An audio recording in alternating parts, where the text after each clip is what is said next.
नमस्कार, the teachers show के episode 139 में आपका स्वागत है। रोज की तरह एक बार फिर आज हम उपस्थित हैं शाम के 7 बजे एक नए मेहमान के साथ। और आज हमारे साथ इस शो में लाइव है रुद्रप्रयाग भगवान शिव की धरती से लाइव श्री गिरीश बड़ोनी जी। हम इस शो में गिरीश बड़ोनी जी का स्वागत करते हैं और साथ में हमारे साथ लाइव हैं हेमंत बिष्ट जी नैनीताल से और श्री मुकेश प्रसाद बोगड़ा जी टेरी से इस वक्त लाइव हैं। तो आप सबका स्वागत है सर। मुंडनेश्वर पौड़ी से। पौड़ी से, माफी चाहूंगा, पौड़ी से जी। बड़ोनी सर, स्वागत है आपका। बहुत बहुत धन्यवाद डॉक्टर बीएन भट्ट साहब, आपका बहुत बहुत धन्यवाद। और स्क्रीन पर बड़े भाई श्री मुकेश बोगड़ा जी का बहुत बहुत अभिनंदन। आपके लेख और आपकी बातें बहुत उद्वेलित करती हैं और स्वागत और अभिनंदन। और बड़े फक्र का विषय है कि आज हमारे साथ श्री हेमंत बिष्ट जी हैं, जिन्होंने उत्तराखंड राज्य गीत लिखा है। और विशेष तौर पर मैं उन्हें उसी बात के लिए जानता था, लेकिन बाद में पता लगा कि आप बहुत अच्छे कहानीकार हैं। तो मेरी जानकारी सीमित थी, लेकिन उनका काम तो बहुत पहले से बहुत अच्छा चल रहा था। और साथ ही उनकी कहानियां और एक मन संचालक के रूप में जो उनकी ख्याति है, उसके बारे में जानकारी प्राप्त हुई। तो बहुत धन्यवाद आप सभी का। जी, हमारे साथ इस वक्त दिल्ली से आदरणीय श्री गिरीश चंद्र जोशी जी भी जुड़ चुके हैं, पूर्व निदेशक सीसीआरटी, और इस शो में विशेषज्ञ के रूप में प्रतिभाग कर रहे हैं। सर, स्वागत है आपका। नमस्कार। बड़ोनी जी, जैसा कि आप जानते हैं, हमारा शो शुरू होता है सवाल जवाब के सिलसिले से, और हम एक सवाल पूछते हैं जिसका घंटी कहीं बज रही है सर, तो या तो माइक अपना म्यूट कर लीजिएगा या फिर घंटी को म्यूट कर दीजिए थोड़ी देर के लिए। तो आप जानते हैं कि आप सभी लोगों से अनुरोध है कि जब आप नहीं बोल रहे हो तो अपना माइक म्यूट कर लीजिएगा, ताकि अनावश्यक आवाजें इधर उधर से ना आए और शो जो है निर्बाध गति से चलता रहे। तो आप जानते हैं सब कि हमारे शो का जो पहला सेगमेंट है वो है सवाल जवाब का, और उसमें हमारे विशेषज्ञ गिरीश चंद्र जोशी जी के भेजे सवाल हम दर्शकों से पूछते हैं, और सवाल का सही जवाब देने वाले को माया ऑप्टिकल्स की ओर से एक खूबसूरत सा गिफ्ट दिया जाता है, एक चश्मा भेजा जाता है उनके घर पर, जो भी इसका सबसे पहले दर्शक सही जवाब देते हैं। तो मैं आज का सवाल लाइव कर रहा हूँ और जोशी सर से अनुरोध कर रहा हूँ कि आज का सवाल हमसे पूछने की कृपा करेंगे आदरणीय गिरीश जोशी जी। वह ऐतिहासिक जीत कौन सी है जिसमें भारत का झंडा सबसे आखिर में फहराया गया, यूनाइटेड नेशंस का सबसे पहले, और बीच में 2 राष्ट्रीय ध्वज और फहराए गए?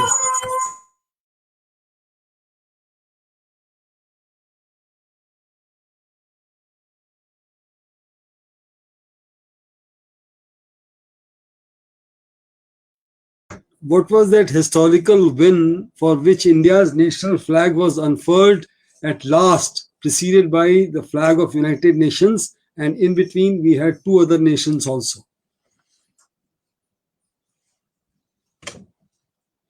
तो ये था प्रश्न आज का। और इस प्रश्न का सही जवाब दीजिए, और सबसे पहले जवाब देने वाले को एक चश्मा मैं आपके गर्ल्स की ओर से दिया जाएगा। मैं सवाल फिर से एक बार दोहरा दूं आपके लिए।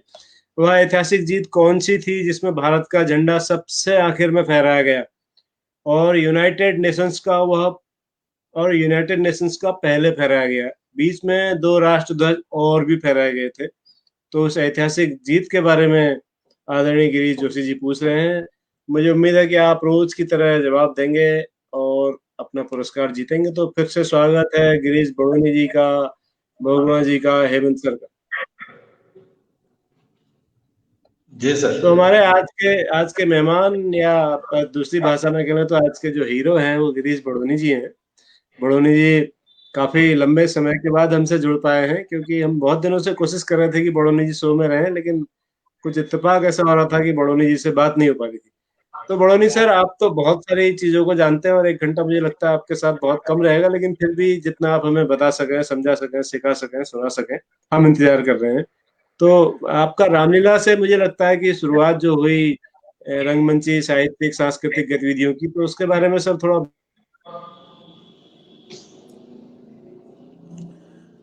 जी, हमारा गांव अखोड़ी है घनसाली में, जो कि इंद्रमणि बड़ोनी उत्तराखंड के गांधी उनका गांव है।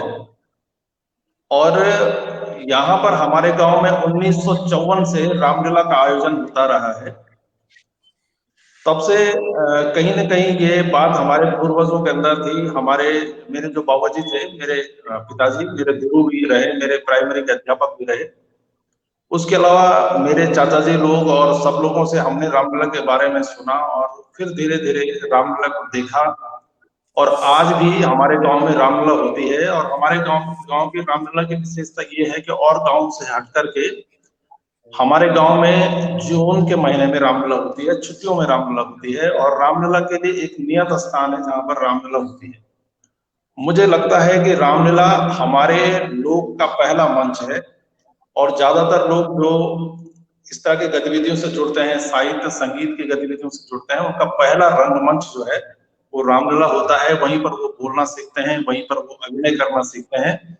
और रामलीला की एक खूबसूरती ये है कि यदि 2 गांव 5 किलोमीटर के अंतर पर भी हैं तो दोनों जगह उसकी धुन में अंतर होता है। यद्यपि हम सब जानते हैं उसकी थीम एक होती है, उसका कंटेंट मिलता जुलता होता है, लेकिन उसकी जो धुनें होती हैं वो अलग होती हैं। और हर व्यक्ति को अपने गांव की रामलीला बहुत पसंद होती है। जी। तो आपने रामलीला में सबसे पहले कौन सा कैरेक्टर किया? कितने साल के थे साहब तब? मैं भटती 1991 में मैंने पहली बार अपने गांव के रामलीला में राम का रोल किया। लेकिन उसके बाद मैंने काफी लंबे समय तक डायरेक्शन किया रामलीला में। और अभी भी मैं जब जाता हूं और मौका मिलता है तो कुछ ना कुछ रहता है। लेकिन साथ ही जब हम घर पर होते हैं और अपने मित्रों के साथ होते हैं तो रामलीला की चौपाइयां, रामलीला की रागनी अक्सर हम गुनगुनाते रहते हैं। तो ये आप बड़े भाग्यशाली हैं सर कि आपको सीधे भगवान श्री राम का रोल करने को मिला। अन्यथा इस शो में जितने भी हमारे अतिथि आए, मेहमान आए, कलाकार आए, वो सबसे पहले या तो बंदर बने या फिर राक्षस बने। बिल्कुल बिल्कुल। तो आप साक्षात भगवान राम के रूप में प्रकट हुए, ये बड़ी खुशी की बात है। ये संयोग बना भट जी ऐसा। जी, बस हो जाता कभी कभी से। लेकिन मैंने एक ही बार राम का रोल किया। लेकिन आपके बहुत सारे मित्र हैं सर। विजय रतूड़ी जी हैं, जगवीर नेगी जी हैं, मोहन पाठक जी हैं, लगातार आपको याद कर रहे हैं, नमस्कार कर रहे हैं। नंदन राणा जी हैं, हरीश बड़ोनी जी हैं और नागवेंद्र सोरेन हैं उड़ीसा से हमारे दर्शक, रजनीकांत शुक्ला जी हैं दिल्ली से, हरीश चंद्र भट्ट जी हैं, गीता उप्रेती जी हैं, सब आपको लगातार बधाई और शुभकामना के संदेश भेज रहे हैं और नमस्कार कर रहे हैं। तो आप एक रामलीला का कलाकार हमारे बीच में हो तो शाम तो संगीतमय खुद ही हो जाती है। तो अगर आप कुछ शुरुआती रामलीला, आज अभी कुछ ही दिनों पहले दशहरा खत्म भी हुआ है, तो हम चाहेंगे कि आप कुछ आपका जो मनपसंद चौपाई हो या मनपसंद जो रामलीला के जो संवाद हो वो सुना के थोड़ा सा हमें भी बताइए आप कैसे प्रभु राम थे। जी, मैं आपको सुनाता हूँ एक रागनी जो मेरे वैसे तो बहुत सारी हैं, लेकिन जो जो मित्र आप जिनका जिक्र कर रहे हैं जो यहाँ पर हैं, तो उनकी भी पसंद की है, हनुमान जी की है। जब आखिर में भगवान राम का राज्याभिषेक होता है तो हनुमान जी को भगवान राम द्वारा एक माला दी जाती है और उस माला पर उनका रिएक्शन कैसा होता है वो मैं आपको सुनाता हूँ।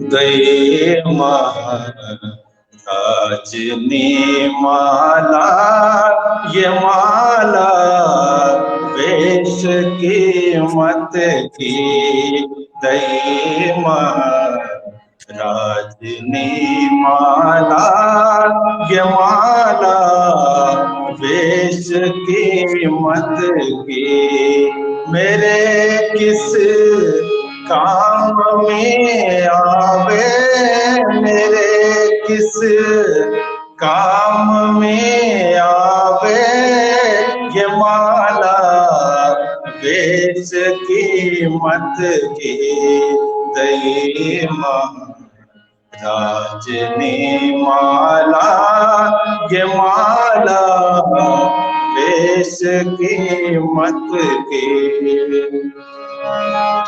मैं तोड़ा एक दाने को, मैं तोड़ा एक दाने को, न इसमें राम अंकित है, दई राजनी माला, ये माला बेश कीमत की, मेरा देखो बदन सारा, मेरा देखो बदन सारा, लिखा है राम सब तन में, मैं हृदय फाड़ दिखला दूं, मैं हृदय फाड़ दिखला दूं,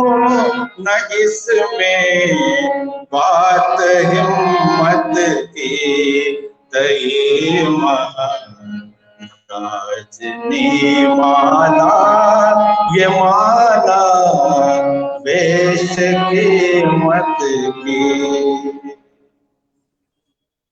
वाह, बढ़िया, बेहतरीन सर। जितनी बेशकीमती माला थी, जितनी बेशकीमती हनुमान जी की भक्ति थी, उतनी ही बेशकीमती आपकी आवाज भी है सर, बहुत खूबसूरत। और अगर हम रंगमंच की भाषा में कहें तो हेमंदा से मैं समर्थन चाहूंगा कि आपकी आवाज बेस्ड है।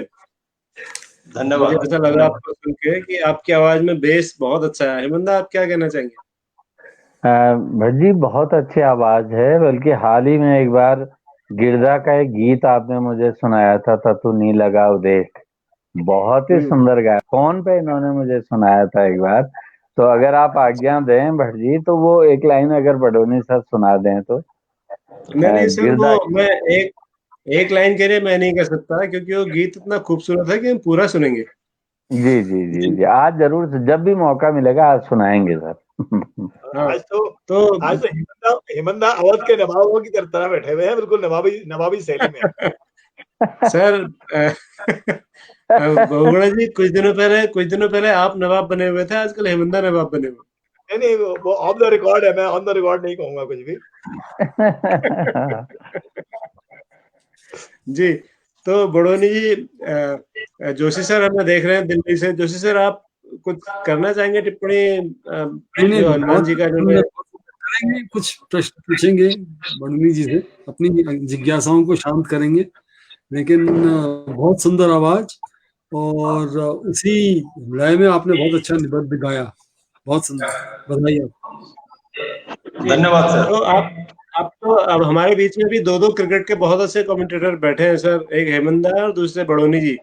तो बड़ोनी जी, अगर क्रिकेट की भाषा में कहा जाए तो आपने बहुत शानदार ओपनिंग बल्लेबाजी की है, और किसी गेंदबाज को आपने कोई मौका नहीं दिया कि वो आपके विकेट की तरफ देख भी सके, सोच भी सके आपका विकेट लेने का। तो ये क्रिकेट का शौक कैसे, कब से हुआ सर, और कमेंट्री कहाँ की आपने? थोड़ा सा उसकी वानगी भी हमें सिखाइएगा। जी सर, खैर सिखाना शब्द तो ठीक नहीं होगा, लेकिन सर जब हम छोटे थे तो हमारे गांव में रामलला क्रिकेट का एक माहौल था, रामलला के साथ साथ क्रिकेट का भी एक माहौल था। और मैं आपको बताना चाहूंगा कि 1986 से ही हमारे गांव में एक बहुत अच्छा क्रिकेट टूर्नामेंट हुआ करता था अखुड़ी में, और उसका असर हम लोगों पर हुआ। और 1984-85 से जब से हमारे घर में रेडियो आया, तब से हम लोग ने खूब कमेंट्री सुनी। और जब हमारे यहाँ क्रिकेट टूर्नामेंट होता था गांव में, तो हम उसमें क्रिकेट कमेंट्री करते थे। और उसके बाद क्रिकेट कमेंट्री, जैसे कि आप जानते हैं, उसमें जितने कमेंटेटर होते थे वो हमारे फेवरेट होते चले गए, उनको हम पसंद करते चले गए। और इस तरह से क्रिकेट के प्रति, क्योंकि मैं आपको बताऊंगा, मैं अपने कई दोस्तों से बताता हूँ कि मैंने पहली बार क्रिकेट मैच टीवी पर 1990 में देखा। उससे पहले मैंने कभी कोई क्रिकेट मैच टीवी पर नहीं देखा था। लेकिन क्रिकेट के प्रति इतना जुनून था कि मुझे जो फील्ड पोजीशन होती है, जो मैदान में फील्ड पोजीशन होती है, वो थोड़ा थोड़ा मुझे आइडिया उससे पहले ही हो गया था, बिना मैच देखे हुए। मतलब जैसे सुनते थे तो उससे थोड़ा पता रहता था कि कहाँ मिड ऑन होगा, कहाँ मिड ऑफ होगा, कहाँ कवर होगा, कहाँ स्क्वायर लेग होगा, कहाँ फाइन लेग होगा, कहाँ पॉइंट होगा, तो कहाँ स्लिप होगा, कहाँ गली होगी। तो धीरे धीरे जब ये आइडिया हुआ मुझे, तो उसके बाद जब मैंने टीवी देखा तो फिर मुझे लगा कि मैं काफी हद तक सही था। तो इस तरह से क्रिकेट के प्रति एक नैसर्गिक, आप कह सकते हैं, रुझान था, और उसको रेडियो ने परवान चढ़ाया। मैं और मेरा भाई हरीश बड़ोनी, जो अभी शो में हमें देख रहा है, और हरीश बड़ोनी भी LT अंग्रेजी अध्यापक है। तो हरीश और मेरा क्रिकेट का जुनून बहुत ज्यादा था। और हम लोग जब खेतों में काम करते थे, तो काम करते हुए जब मैं हल लगाता था, तो मेरा भाई मेरे साथ जो है रेडियो ले लेकर चलता था, ताकि एक भी गेंद मिस ना हो जाए। तो हिंदी की कमेंट्री, अंग्रेजी की कमेंट्री, और पाकिस्तानी उर्दू की कमेंट्री, जिसमें हसन जली, पाकिस्तान के कमेंटेटर थे हसन जली, और बहुत बढ़िया कमेंट्री करते थे। तो उनको मैं बहुत प्यार से सुनता था, और हम सब लोग बड़े प्यार से सुनते थे। और कई बार हम ऐसा भी कहते थे कि यार, जब पाकिस्तान मैच हारने वाला होता है तो उनका प्रसारण बंद हो जाता है। तो ऐसा होता था कि नहीं होता है मुझे नहीं पता, लेकिन हमारा एक सोच बन गई थी कि ये उसके बाद बंद कर देते हैं कमेंट्री। तो फिर रेडियो BBC लंदन हम सुनते थे, लेकिन वहां के जो इंग्लैंड के कमेंटेटर थे उनको भी हमने सुना। और उसके बाद जो है, अब तो बहुत सारे कमेंटेटर आ गए हैं, लेकिन पहले के जमाने के जो कमेंटेटर थे बहुत शानदार थे।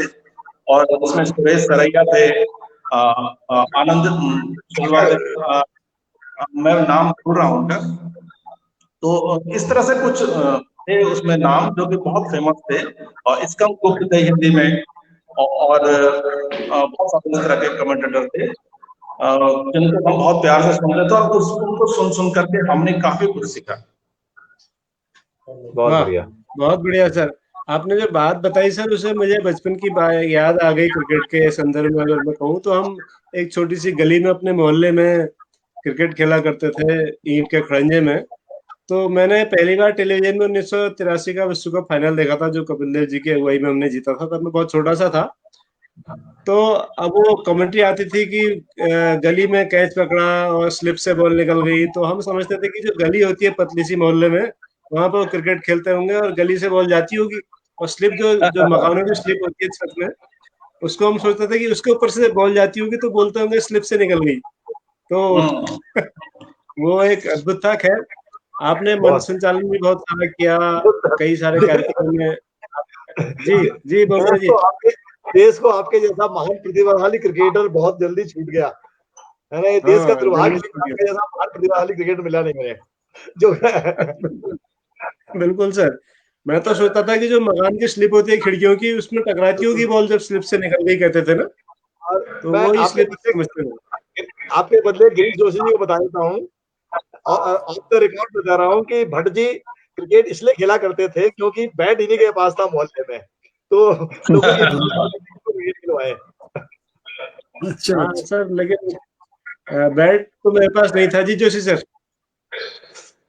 नहीं नहीं, मैं इनके जो छोटे भाई हैं वो 2-3 कमेंटेटर्स के नाम लिख रहे हैं, सुरेश तरैया जी, इन्होंने स्कंदगुप्त लिखा, वो स्कंदगुप्त जी थे जो कमेंट्री करते थे। स्कंदगुप्त जी दिल्ली के Shri Ram college of commerce में पढ़ाते थे, और आज की प्रसिद्ध गायिका शुभा मुद्गल के पिताजी हैं स्कंदगुप्त जी, जो क्रिकेट कमेंट्री किया करते थे। और तलियार खान होते थे, सुरेश तरैया जी, जसदेव सिंह जी, ये सब हमारे टाइम के कमेंटेटर्स होते थे। जी बिल्कुल, आपने सही बिल्कुल। कहा। तो बड़ोनी जी, उसके बाद फिर हम आपकी दूसरी यात्रा की तरफ आते हैं। सांस्कृतिक मंचों से आपका जुड़ाव रहा, उसमें आपको संचालन का मौका मिला, और हरीश बड़ोनी जी का आपने नाम लिया तो हमारी तो इच्छा थी कि आप दोनों को हम एक साथ लेते कार्यक्रम में। मुझे बहुगुणा जी ने कहा भी था, लेकिन वो हो नहीं पाया। काफी समय से मैं प्रयास कर रहा था आप लोगों से बात करने की। तो फिर मंच संचालन की ओर कैसे झुका हुआ सर, उसकी क्या कहानी रही? फिर उसके बाद सर मंच संचालन तो रामलीला से ही शुरू हुआ, लेकिन अच्छा। उसके अलावा हमने गांव में बहुत सारे क्रिकेट के आयोजन कराए, और हमने डबल विकेट टूर्नामेंट भी कराया है। डबल विकेट टूर्नामेंट में क्या होता था, उसमें 2 प्लेयर होते थे, और उसमें 2 प्लेयर को 4 ओवर खेलने होते थे, और जो उनके अपोजिट टीम होगी वो भी 2-2 ओवर करेंगे, मतलब 2 खिलाड़ी एक तरफ, 2 खिलाड़ी एक तरफ। लेकिन फील्डिंग करने वाले 9 और लोग उनको मिल जाएंगे, तो वो 11 की टीम बन गई। उसमें ये होता था कि यदि आप एक बार आउट होते हैं तो आपके 4 रन माइनस हो जाते हैं।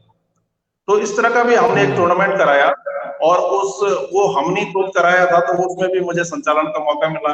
उसके बाद हमारे गांव में जो स्वर्गीय इंद्रमणि बड़ोनी, जिनका हम नाम सुनते हैं, उत्तराखंड के गांधी, तो उनकी यादों को संजोए रखने के लिए और उनके कार्यों को आगे बढ़ाने के लिए इंद्रमणि बड़ोनी स्मृति मंच एक है, जिसके संस्थापक हैं श्री रमेश चंद्र उनियाल। तो 2008 में मैं उनके साथ जुड़ा। उनके जो संचालक थे वो नहीं आ पाए, जो उस कार्यक्रम का संचालन करते थे, और इस तरह से मुझे उस कार्यक्रम में संचालन का मौका मिला।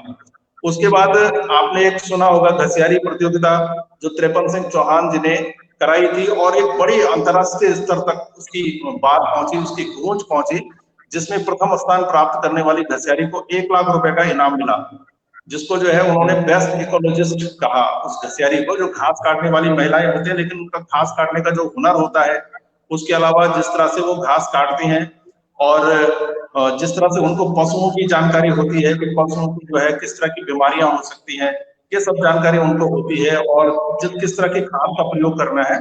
तो वो प्रतियोगिता उन्होंने कराई, तो उसका भी 2 बार चमियाला में और अकोड़ी में मंच संचालन का मुझे मौका मिला।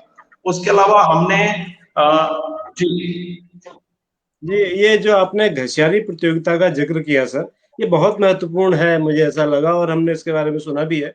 तो मैं चाहूंगा थोड़ा विस्तार से आप उसके बारे में बताइएगा, ताकि पूरे देश के जो शिक्षक इस शो को देख रहे हैं वो जान सके कि घसियारी प्रतियोगिता क्या है, एनवायरनमेंट के लिए, पर्यावरण की सुरक्षा के संदर्भ में, और बाकी संदर्भों में भी, वन्य जीव संरक्षण के संदर्भ में। इसको थोड़ा विस्तार से बताइएगा सर। जी, तो घसियारी प्रतियोगिता 2015 में एक कंसेप्ट था चेतना आंदोलन का। चेतना आंदोलन जो है एक तरह से बेस्ड है चमियाला, जो कि घनसाली टिहरी के बगल में एक कस्बा है। तो एक व्यक्ति हुए हैं 53 सिंह चौहान, जिनका आपने नाम सुना होगा। अभी 13 अगस्त 2020 को उनका निधन हो गया, मात्र 48 वर्ष की उम्र में। 53 सिंह चौहान, और 53 सिंह चौहान इसलिए भी बहुत फेमस है कि उनके 2 नॉवल बड़े फेमस हुए, एक तो हे ग्वारी और एक यमुना। ये दोनों ही उत्तराखंड आंदोलन की पृष्ठभूमि पर लिखे गए उपन्यास हैं, और बहुत फेमस हुए हैं। उसके अलावा उन्होंने कुछ और भी छोटी छोटी कहानियां लिखी हैं, कुछ और नॉवल भी लिखे हैं, और अभी जब उनकी मृत्यु हुई तो उससे पहले वो अपना तीसरा नॉवल जो है, जो कि हे ग्वारी और यमुना के बाद का उनका नॉवल था ललाबेर, वो अपना नॉवल लिख रहे थे, तो उस दौरान जो है उनकी मृत्यु हो गई। तो ये जो प्रतियोगिता है ये उन्होंने भिलंगना जो ब्लॉक है, घनसाली जिसका केंद्र है, भिलंगना ब्लॉक, जो कि टिहरी का एक बड़ा ब्लॉक है, बल्कि उत्तराखंड राज्य के सबसे बड़े ब्लॉक में से एक ब्लॉक है भिलंगना। तो भिलंगना ब्लॉक में उन्होंने महिलाओं के बीच में एक प्रतियोगिता कराई। वो प्रतियोगिता थी मोटा कहा जाए तो घास काटने की, लेकिन जैसा वो दिख रहा था घास काटने की प्रतियोगिता, तो वो केवल घास काटने की प्रतियोगिता नहीं थी। उस प्रतियोगिता में जो प्रतिभागी थी उनको 2 मिनट में घास काट कर लाना था, लेकिन और उसके लिए पहले से ही एक जगह निर्धारित थी, चारागाह पहले से ही निर्धारित था कि कहां पर उन्होंने घास काटना है। 2 मिनट का उनके लिए समय था। तो एक तो बात ये थी कि उन्होंने 2 मिनट में जो सबसे ज्यादा घास काटेंगे, एक तो ये माना था, उसमें जो है हरी घास नहीं होनी चाहिए, उसमें जो है कोई भी हरा पेड़, कोई पेड़ भी नहीं होना चाहिए, मतलब कि ऐसा नहीं कभी घास के साथ पेड़ भी कट जाता है। उसके अलावा उनसे फिर जजेस के द्वारा प्रश्न पूछे गए, जैसे कि आपके पशु कितने हैं। अब एक बहुत महत्वपूर्ण था इसमें, पशु कितने, जिनका जितने पशु थे उनको उतने ज्यादा जो है मार्क्स मिले, लेकिन उसमें भेड़ बकरियों के अलावा पशु जितने हैं उनसे संबंधित थे। उसके अलावा उसमें यह था कि पशुओं को बीमारी कौन कौन सी होती है, और जब उनको बीमारी होती है तो उनका इलाज क्या क्या है, आप जो है खेतों में किस तरह की खाद का प्रयोग करते हैं। और आपको जान करके खुशी होगी, ये इतना नियोजित कार्यक्रम था कि इस कार्यक्रम में जो जज थे वो भी बहुत बड़े प्रोफाइल के लोग थे हमारे उत्तराखंड के, जिसमें श्री नरेंद्र सिंह नेगी थे, श्री राजीव लोचन शाह थे, श्री प्रोफेसर शेखर पाठक थे, गीता गैरोला जी थी, कमला पंत जी थी। उसके अलावा इस तरह के उसमें लोग, बल्ली सिंह चीमा थे, श्री डोभाल थे, इस तरह के लोग इसमें थे। और उसके बाद इस प्रतियोगिता का आकर्षण ये था कि जैसे कि हम उनको कहते हैं, एक हमारे देवेश जोशी जी एक सर हैं, आप जानते होंगे, उत्तराखंड में गढ़वाली, हिंदी और अंग्रेजी भाषा में इस समय जो सबसे अच्छा जो लोग लिख रहे हैं, मेरा मानना यह है कि उसमें देवेश जोशी जी प्रमुख हैं। तो देवेश जोशी जी ने लिखा है कि त्रिपन सिंह चौहान जो है बड़े फॉर्मेट वाले व्यक्ति थे। अब आप देखिए कि इस प्रतियोगिता में जो प्रथम पुरस्कार था वो था 1 लाख रुपया नगद पुरस्कार और 16 तोले चांदी का मुकुट। जो दूसरा पुरस्कार था वो था 51,000 रुपए नगद और 12 तोले चांदी का मुकुट। और तीसरा पुरस्कार था 21,000 रुपए और 10 तोले चांदी का मुकुट। उसके अलावा जो टॉप 10 थे उनके लिए, सबके लिए जो है चांदी के सिक्के थे, जो कि थोड़ा सा जिनका भार कम था। तो इस तरह की ये प्रतियोगिता थी। ये 2 बार ये प्रतियोगिता हो पाई। और अभी जब त्रिपन सिंह जी का निधन हुआ तो उसके बाद उनसे जुड़े जितने लोग हैं, जिसमें विशेषकर शंकर गोपाल कृष्णन हैं, जो कि तमिलनाडु से हैं और उनके बड़े मित्र हैं, खास मित्र हैं, बहुत सेवा उन्होंने उनकी की। और विनोद बडोनी, जो कि इंद्रमणि बडोनी जी के भतीजे हैं, तो इन लोगों ने, और महिपाल सिंह नेगी जी जो कि पत्रकार हैं, आप लोगों ने नाम सुना होगा टिहरी से, इन लोगों ने ये संकल्प लिया है कि आने वाले समय में ये त्रिपन सिंह जी के कार्यों को आगे बढ़ाते हुए ये घसियारी प्रतियोगिता कराएंगे। इस घसियारी प्रतियोगिता को कवर करने के लिए बीबीसी के भी रिपोर्टर आए थे। आपको जानकर खुशी होगी कि जब घसियारी प्रतियोगिता हुई तो उसके बाद अमर उजाला, जो हमारा दैनिक समाचार पत्र है, उसके संपादकीय पर त्रिपन सिंह चौहान, शंकर गोपाल कृष्णन और विनोद बडोनी का नाम प्रमुखता से आया था कि उन्होंने इस तरह की एक अद्भुत प्रतियोगिता का आयोजन अखोरी और चंबेला में कराया है। तो ये मोटा मोटी मैंने बताया आपको घसियारी प्रतियोगिता के बारे में। और त्रिपन सिंह जी ने कहा कि इनको बेस्ट घसियारी की जगह पर हम कहेंगे कि ये जो है बेस्ट इकोलॉजिस्ट है, इसलिए उनको बेस्ट इकोलॉजिस्ट कहा कि उनका कहना यह है कि एक घसियारी ये है जो हमारे प्रकृति को के संतुलन में जिसका सबसे महत्वपूर्ण योगदान है और जो उसके संतुलन को बनाए रखी हुई है। फिर इन्होंने एक चीज इसमें और भी जोड़ी, हमारे लोग से जुड़े हुए हमारे हेमंत दा हमारे साथ हैं, मुकेश बौड़ा जी हैं और डॉक्टर भट्ट हैं। जोशी सर कितना इससे जुड़े होंगे हमारे यहाँ से मुझे नहीं जानकारी, लेकिन मैं आपको बताना चाहूंगा कि हमारे यहाँ घसियारियों का एक पसंदीदा गीत, एक शैली होती है बाजोबंद, जिनको वो अपनी खैरी विपदा में जो उनके दुख होते हैं उसके लिए वो जंगलों में गाती हैं। तो उन गीतों का भी संकलन हुआ इस प्रतियोगिता के दौरान, जो कि महिपाल सिंह नेगी जी ने इन गीतों का संकलन किया। और इसके द्वारा बहुत सारी जो हमारी महिलाओं की पीड़ा है, जो पहाड़ की महिलाओं की पीड़ा है, वो बाहर आई। तो इस तरह से ये निश्चित रूप से, जैसा कि भट्ट जी ने मुझे रोक करके कहा कि ये इस पर हमें बात करने की जरूरत है, ये जो घसियारी प्रतियोगिता है ये बहुत ही अद्भुत प्रतियोगिता थी। और मुझे तो ऐसा लगता है कि ये हमारे जीवन का भी सर्वश्रेष्ठ मतलब गोल्डन मोमेंट है। हम अपने शायद पर्पल पैच से गुजरे उस समय कि हमने इतना शानदार कार्यक्रम जो है देखा और उसको बहुत नजदीक से देखा। जी बहुत शानदार सर, बहुत शानदार। आपके इन प्रयासों की जितनी प्रशंसा की जाए उतना कम है, और बहुत इनोवेटिव आइडिया था, बहुत अच्छे से आपने उसको लागू किया, और ये पूरे विश्व में एक दिन इस तरह की प्रतियोगिताएं आपको देखा देखी आपको कॉपी करते हुए होंगी, ऐसा हमें यकीन है और होनी भी चाहिए। बहुत सारे दर्शक हैं हमारे, रामसेवक यादव जी हैं दिल्ली से, अंजना भट्ट घिल्डियाल हैं, नंदन सिंह रावत जी राणा नवल हैं, विजय रतोड़ी जी हैं, और प्रवीण अंथवाल जी कह रहे हैं कि रामलीला से क्रिकेट तक, क्रिकेट से साहित्य तक, कमेंट्री से संचालन तक, साहित्य से लोक परंपराओं तक, शेक्सपियर से तुलसीदास तक, अगर आपको ये सब एक जगह जानना है तो गिरीश बड़ोनी जी के पास चले जाइए। He is our Wikipedia actually. तो ये एक छोटे से कमेंट्स में उन्होंने सारी बातें कह दी। और राकेश जुगरान सर भी स्वागत कर रहे हैं, सबको नमस्कार कर रहे हैं। आपका स्वागत है जुगरान सर, आप शो में लगातार बने रहते हैं, ये हमारे लिए बहुत ही उत्साह की बात है कि आप तमाम व्यस्तताओं के बावजूद लगातार हमारा उत्साह बढ़ाते रहते हैं। तो ये घसियारी प्रतियोगिता तो सर बहुत कमाल का काम था। और इसके अलावा आपने एक और काम किया, मुझे आपसे बात करते करते वो परशुराम भगवान की याद आ रही है। आपने पिताजी की याद में एक काव्य संग्रह लिखा, और वो बहुत अच्छा रहा होगा। हम उसकी कुछ कविताएं सुनना चाहेंगे और उसके संस्मरण आपसे जानना चाहेंगे। जी भट्ट साहब बहुत धन्यवाद। दरअसल मेरे जो बाबा जी थे, मेरे पिताजी, वो मेरे प्रथम गुरु थे। और कक्षा 5 तक, अच्छा हमारे बाबा जी की एक विशेषता ये थी, मैं हर मंच पर इस बात को कहता हूँ कि बाबा जी 7वीं पास थे। लोअर मिडिल और अपर मिडिल उस जमाने में होता था। और उन्होंने जब अपनी जब नौकरी शुरू की तो उन्हें 35 रुपए उनकी तनख्वाह थी। और मैंने जब नौकरी शुरू की तो मेरी तनख्वाह जो है 5021 रुपए थी। आप देख रहे कितना ज्यादा अंतर था। 1999 में मैं नौकरी लगा था।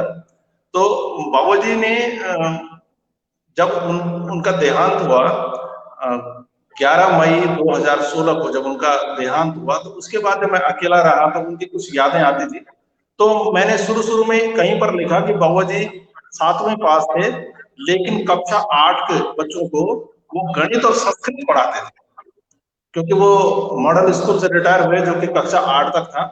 तो ऐसे लिखते लिखते मैंने कुछ लिखा उनके बारे में। तो मैं थोड़ा सा ये भट्ट जी निवेदन करना चाहूंगा कि ये कविता संग्रह नहीं है, बाबा जी की यादें एक गद्य रूप में लिखा हुआ, मेरा एक हिंदी में लिखा हुआ एक पुस्तिका है, जो कि छोटी सी पुस्तिका है। और इस पुस्तिका की प्रस्तावना प्रोफेसर टी.आर. पुरोहित जी ने लिखी।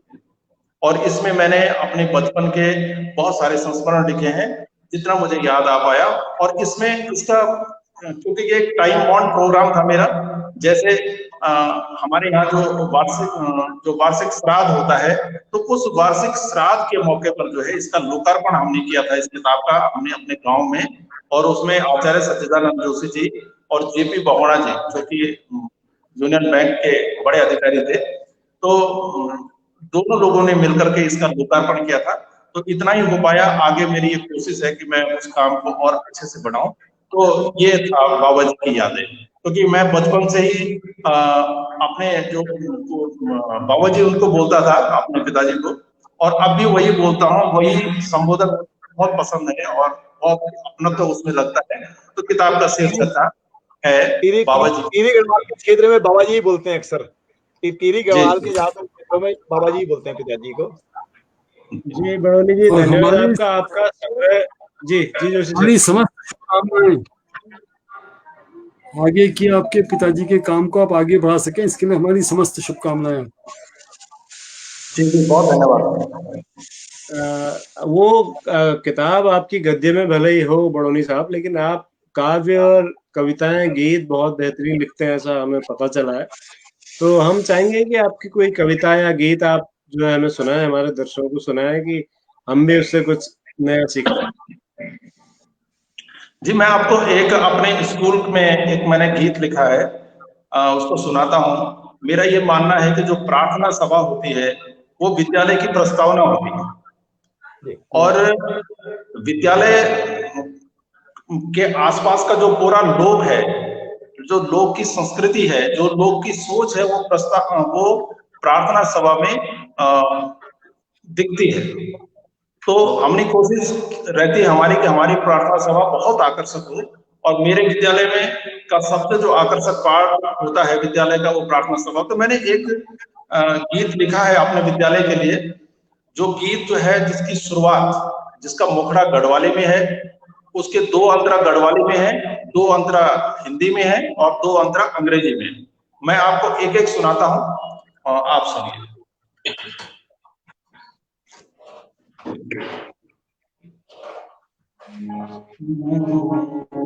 चल भुला स्कूल, स्कूल मां जाला, स्कूल हमारो चा। भूली स्कूल, स्कूल मां जाला, स्कूल हमारो चा। चल भुला स्कूल, स्कूल मां जाला, स्कूल हमारो चा। भूली स्कूल, स्कूल मां जाला, स्कूल हमारो चा। सुंदर परिधान पर स्कूल मां जाला, सुंदर परिधान पर स्कूल मां जाला। अपना गांव समाज को नाम चुकौला, अपना गांव समाज को नाम चुकौला। तबे चल भुला स्कूल, स्कूल मां जाला, स्कूल हमारो चा। All facilities are in our school. All facilities are in our school. We play and learn in our school. We play and learn in our school. That's why चल भुला school, school मां जाला, school हमारो चा। भूली school, school मां जाला, school हमारो चा। अपने प्यारे स्कूल में संगीत कंप्यूटर खेलों की दुनिया है अनोखी, संगीत कंप्यूटर खेलों की दुनिया है अनोखी। अद्भुत प्यारी सृष्टि की बातें हमने सीखी, अद्भुत प्यारी सृष्टि की बातें हमने सीखी। इसलिए चल भुला स्कूल, स्कूल मां जाला, स्कूल हमारो चा। स्कूल हमारो चा, स्कूल हमारो चा।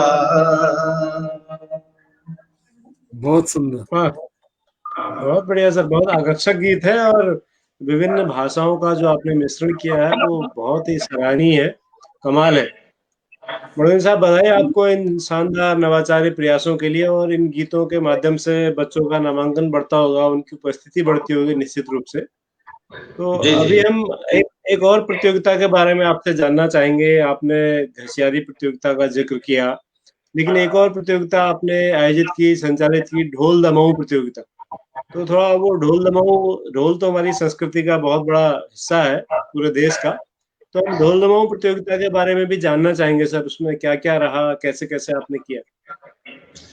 जी, ढोल दमाऊ प्रतियोगिता, ऐसा हम पढ़ते हैं और सुनते हैं कि ढोल जो है हमारा आदिनाद है, आदिनाद, शुरुआती नाद हमारा ढोल ही है। और ये बड़ी खुशी की बात है कि ढोल हमारा राज्य वाद्य है, उत्तराखंड का राज्य वाद्य ढोल है। और उसको काफी समय से विशेषकर मैं कहूँगा कुछ लोगों के प्रयास से, जिसमें D.R. पुरोहित हैं, उत्तम दास जी हैं, सोहन लाल जी हैं, ओंकार दास जी हैं, प्रीतम भगवान जी हैं, इन सब लोगों के प्रयास से उसको बहुत आगे उसका जो है प्रचार प्रसार हुआ है।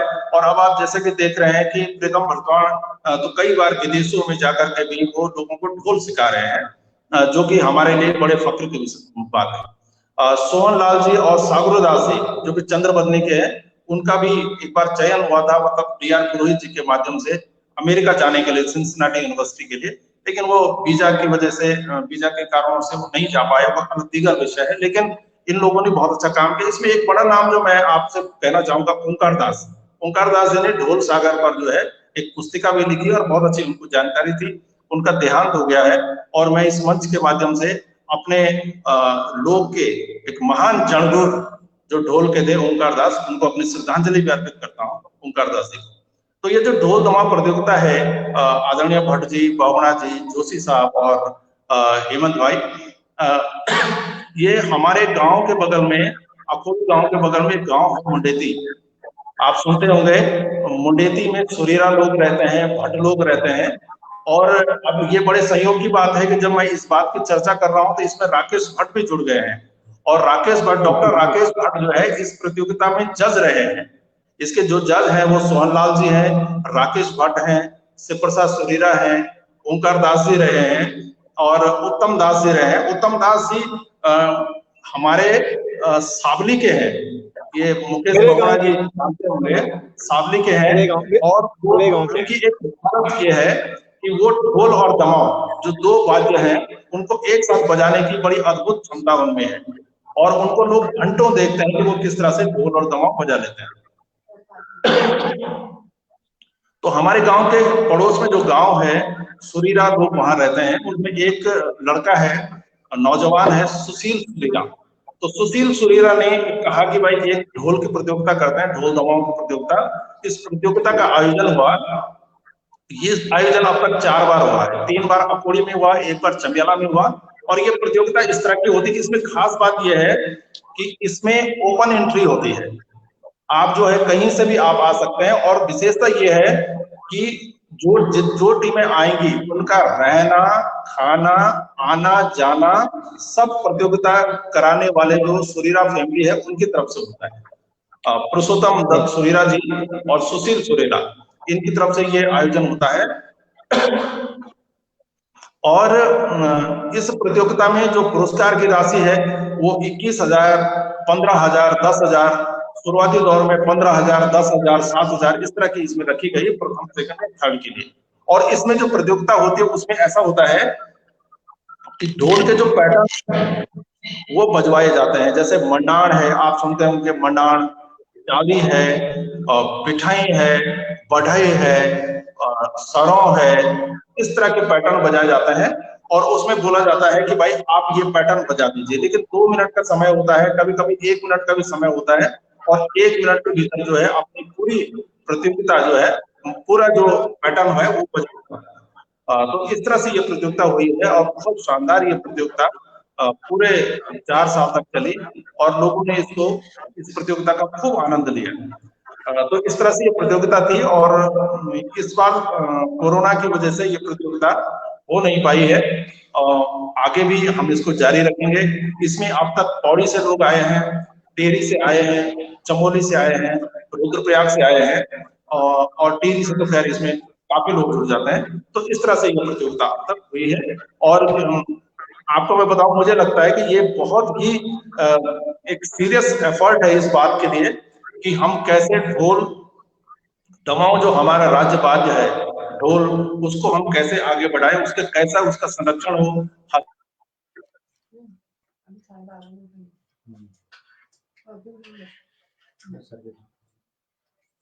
जी, मुझे लग रहा है नेटवर्क की कुछ दिक्कत है। आप सुन पा रहे हैं जोशी सर, बड़ोनी जी को? नहीं, अभी आवाज नहीं आ रही है उनकी। हाँ, वो फ्रीज हो गए। और एक खुशी की बात यह है कि बहुगुणा जी आज नेटवर्क में है। तो बहुगुणा जी, हम ईश्वर से प्रार्थना करेंगे कि आप जो है हमेशा मंडनेश्वर में ही रहें और शो में लगातार बने रहें। इसी केस में आपका नेटवर्क गड़बड़ कर देता है। यहाँ ठीक चल रहा है। हाँ, बढ़िया चल रहा है। प्रवीण अंथवाल जी कह रहे हैं कि तीनों भाषाओं पर आपका समान अधिकार है। आपके गाए इस गीत से ये बात पता चलती है। और नंदन राणा नवल जी कह रहे हैं अद्भुत कार्यक्रम। ललित पंजी दिल्ली से सबको नमस्कार कर रहे हैं। राकेश भट्ट जी भी सबको नमस्कार कर रहे हैं।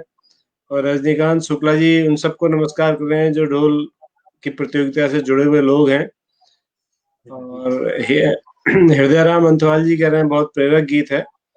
और नंदन राणा नवल कह रहे हैं राकेश भट्ट जी भी शानदार ढोल बजाते हैं। और राकेश भट्ट जी कह रहे हैं कि ढोल दमाऊ प्रतियोगिता में हिस्सा लेकर मैं भी चमत्कृत था, बहुत ही अद्भुत आयोजन था। जी बड़ोनी जी, फिर से स्वागत है आपका। जी हाँ, कुछ नेटवर्क की समस्या हो गई, तो इस तरह से ये प्रतियोगिता इसमें, हाँ बिल्कुल, राकेश भट्ट जी ने ये बात पर्सनली भी मुझसे कही कि भाई मुझे बहुत अच्छा लगा, और वो बहुत अच्छा उनका ढोल पर कार्य है राकेश भट्ट जी का। डीआर पुरोहित जी भी इसमें रहे हैं विधा विशेषज्ञ के रूप में, और इस तरह से ये प्रतियोगिता हुई। और इसमें जो सुशील सुरीरा है, जो नौजवान है, उसका बड़ा योगदान है। मैं उसको भी इस कार्यक्रम के माध्यम से बहुत धन्यवाद देता हूँ। और इस कार्यक्रम में जितने भी जुड़े लोग हैं, मैं सबसे यही चाहूंगा कि इस तरह के एफर्ट्स को जो है हम लोग प्रोत्साहित करते रहे, उनकी सराहना करते रहे। जी बिल्कुल बड़ोनी जी, इस तरह के एफर्ट्स को प्रोत्साहित करने के लिए, सराहना करने के लिए ही द टीचर शो का आयोजन किया गया है। क्योंकि इसका नाम द टीचर शो इसलिए रखा गया कि ये हमारे जो इस शो में टीचर्स आते हैं वो द टीचर है, टीचर नहीं है। ये सरकारी और असरकारी शिक्षकों का एकमात्र शो है कि पूरे देश में, पूरे समाज पर अपनी प्रतिभा का असर डाल रहे हैं, लोहा मनवा रहे हैं अपने कामों से कि शिक्षक जो है ये इस तरह के अद्भुत काम भी कर रहे हैं कि घसियारी प्रतियोगिता कर रहे हैं, ढोल दमाऊ प्रतियोगिता कर रहे हैं। अन्यथा अगर देखा जाए तो शिक्षकों का इस सबसे कोई लेने देना नहीं है, लेकिन इसके बावजूद हमारे देश के शिक्षक और इस शो में ऐसे कमाल कमाल के शिक्षक आए आप जैसे बहुत सारे। आज 139वां एपिसोड है, तो हम चमत्कृत हैं, गर्वित हैं, अपने शिक्षकों को लेके गौरवान्वित महसूस करते हैं। ये बहुत खुशी की बात है। हमारे दर्शक भी लगातार इस बात की तस्दीक कर रहे हैं जो हम कह रहे हैं। तो अब हम आपसे सर सुनना चाहेंगे, थोड़ा लोक की ओर चलते हैं, क्योंकि आप लोक के व्यक्ति हैं। अभी तक हमने आपके दूसरी तरह के अनुभवों को जाना, सुना, समझा, लेकिन लोक की ओर जाने से पहले हम हेमिंदा आदरणीय फिर प्रकट हुए हैं, तो गिरधा का जो गीत जिस पर हम चर्चा कर रहे थे, हम पहले वो सुनना चाहेंगे सर, फिर गढ़वाली और कुमाऊनी में कुछ सुनेंगे।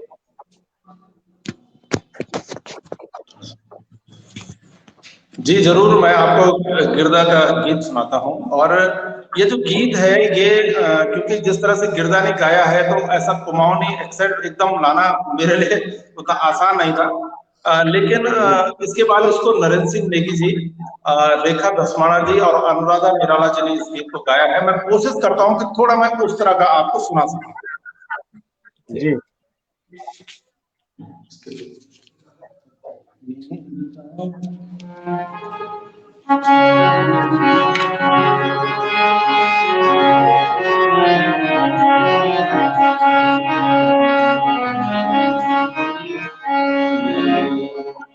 ततुकनी लगाओ देख धुनन मुनई न टेक, ततुकनी लगाओ देख धुनन मुनई न टेक, जता एक दिन आन दुनी में, जता एक दिन आन दुनी में।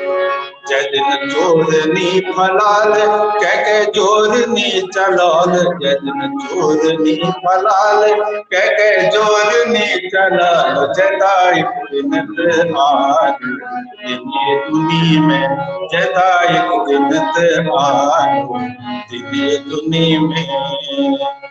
जदिन कठ दे रात ब्याली पौफट लो पकड़ालो, जदिन कठ दे रात ब्याली पौफट लो पकड़ालो, जता एक दिन आलू दिनी दुनी में, जता एक दिन आलू दिनी दुनी में।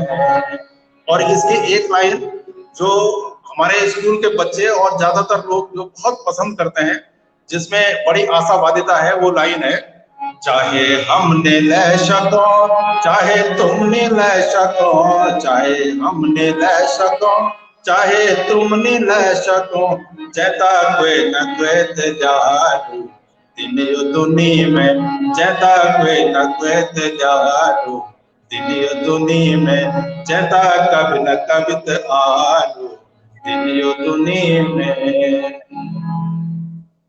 बहुत बढ़िया सर, बहुत शानदार। और ये गीत हमने तो कई बार गिरधा के मुंह से सुनने का सौभाग्य हमको मिला, हेमंदा को, हम लोगों को। इसमें दो अंतरे और हैं जो शायद अभी आप याद नहीं आ पा रहे होंगे। ये मैं हेमंदा से अनुरोध करूंगा कि जो जहाँ से इस गीत की प्रेरणा मिली है उसके बारे में बताएं, और हमारे जो हिंदी भाषी दर्शक हैं उनको इसका अर्थ भी बताएं। भट्ट जी हर आंदोलन में शुरू करते थे गिरधा, और उसके बाद फिर सब लोग, हम लोग जितने लोग भी उसमें शामिल होते थे वो गाते थे। और गिरधा हमेशा गौरदा से भी प्रभावित रहे थे, और कई गीत उनके शुरू गौरदा से होते थे और फिर एंड गिरधा से होते थे। वो नए नए उसमें बंद जोड़ते थे, नए नए उनमें शब्द जोड़ते थे। उनके गीतों की विशेषता थी कि वो अपने पुरखों के गीतों को भी बहुत ही खूबसूरती से लाते थे, और मंच पर कहते थे कि मैंने इन गीतों को आगे बढ़ाया है, शुरुआत वहां से है और इन गीतों को आगे बढ़ाया। तो और ये ईमानदारी उनसे हम नई पीढ़ी के लोगों ने सीखी है, और आज इतना अच्छा इन्होंने गाया है। और भट्ट जी तो अपने हर वर्कशॉप में गिरधा को ले जाते थे, और हम सभी शिक्षकों को गिरधा गीत लेखन भी सिखाते थे, कला के विषय में बताते थे। और इस गीत को तो हम सब लोग उनके साथ गाते थे। और मैं बल्कि भट्ट जी, एक हमारी एक युगवंश नैनीताल ने एक बहुत सुंदर एक उत्तराखंड के लोकगीत पे का हमने डॉक्यूमेंट्री बनाई थी, तो गिरधा उसमें जब शामिल हुए थे तो भट्ट जी से भी हमने बहुत सारे फुटेज लिए थे इन वर्कशॉप में। जब गिरधा इन गीतों को भट्ट जी की वर्कशॉप में सिखाते थे तो उसके बाद वो हमारे पास वापस भट्ट जी ने वो फुटेज दिए थे। तो फिर पुराने यादों में भट्ट जी हमारे बडोनी साहब हमको ले आए हैं गिरधा के बीच। ऐसा लग रहा है कि गिरधा बैठे हैं और हम सब लोग उनसे सीख रहे हैं। बडोनी जी बहुत बहुत धन्यवाद आपको। बहुत धन्यवाद। जी धन्यवाद बड़ौनी जी। और गिरधा की ईमानदारी थी, हेमंदा बिल्कुल ठीक कह रहे हैं। ये गीत गिरधा हमेशा कहते थे कि फैज के उस गीत से प्रेरित है कि वो सुबह हाँ, कभी तो आएगी। हाँ, तो फैज साहब के उस गीत वो को उन्होंने सुबह कभी तो ये, आएगी। जी जी हेमंदा जी। हाँ, और वो पहले फैज साहब की इस कविता को सुनाते थे, ये सबसे बड़ी बात ये है। वो सुबह हाँ हाँ कभी तो आएगी पहले सुनाते थे, उसके बाद फिर ये गीत गाते थे, तो कई गुना आनंद बढ़ जाता था। उनकी एक ईमानदारी, गजब की ईमानदारी थी उनकी। हाँ, गिरधा कहते थे कि रानीखेत में बुरांस फैक्ट्री के आंदोलन में जब उन्होंने फैज की कविता गाई तो लोगों के समझ में नहीं आई, बाउंसर हो गया वो। हाँ, क्योंकि उसमें उर्दू के शब्द थे, उसमें फारसी के, अरबी के शब्द थे। तो तब गिरधा को एहसास हुआ कि मैं तो खाली बोले जा रहा हूँ और ये कुछ समझ ही नहीं रहे कि इसका अर्थ क्या है। तब उन्होंने इस हम्म, कविता को इस गीत के रूप में ढाला और वो फिर एक इतिहास बन गया उसके बाद से। तो बड़ौनी जी, अब हम आपसे कुछ और सुनना चाहेंगे, क्योंकि कार्यक्रम में आप कहीं शायद बाहर हैं और आपके समय की सीमाएं हैं, जैसा आपने हमें बताया था पहले ही। तो कुछ गढ़वाली में और कुछ और आपसे और सुनना चाहेंगे सर।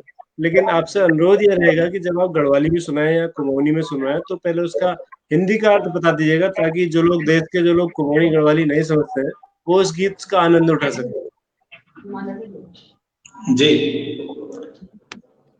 धन्यवाद आपका। मैं आपको, आप चाहें तो एक हिंदी गीत सुना दूं, एक गजल भी सुना जी सकता हूं, और एक गढ़वाली गीत में मैं आपको सुना देता हूं। जी एक स्वागत। गढ़वाली गीत मैं आपको सुनाता हूं जिसमें जो नरेंद्र सिंह नेगी जी का है। और यदि हम गढ़वाली गीतों की बात करें तो उनकी बात ना हो, यद्यपि मुझे लगता है कि मुझे अभी एग्जैक्ट याद नहीं आ रहा है कि इसके गीत के राइटर तो कोई और है, लेकिन नेगीदा ने उस गीत को जैसे कि वो करते हैं अपने हिसाब से बहुत अच्छा ठोक बजाकर बहुत खूबसूरत बना दिया है उस गीत को। और इस गीत में जो है बड़ा खूबसूरत ये प्रेम गीत है। और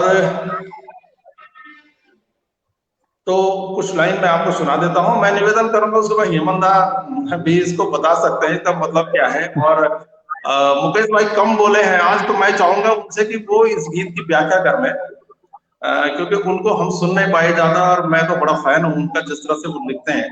तो मैं समझता हूँ कि ये काम एक मैं उनको दे देता हूँ, केवल एक अंतरा सुनाऊंगा और बताएंगे कि मुकेश भाई की इस गीत का मतलब क्या है। क्या दिन क्या रात है जे हो, क्या दिन क्या रात, छुरी छुरी पिंगली बेगे, हरी भरी गात हे जे हो, हरी भरी गात हे जे हो। फूलों में देख गनी भौरा ये बरस भी, तेरी मयाली माया को जिकुड़ी तरसी के, जिकुड़ी तरसी के, बांझ को बकोट हेजी हो,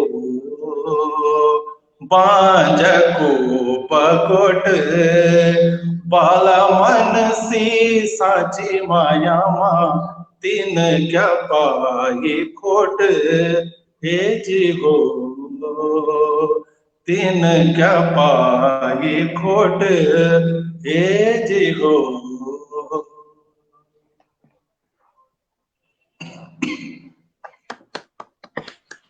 वाह। अच्छा, वैसे मैं एक बात कहना, भट्ट जी एक अनुमति हो? हाँ जी हाँ।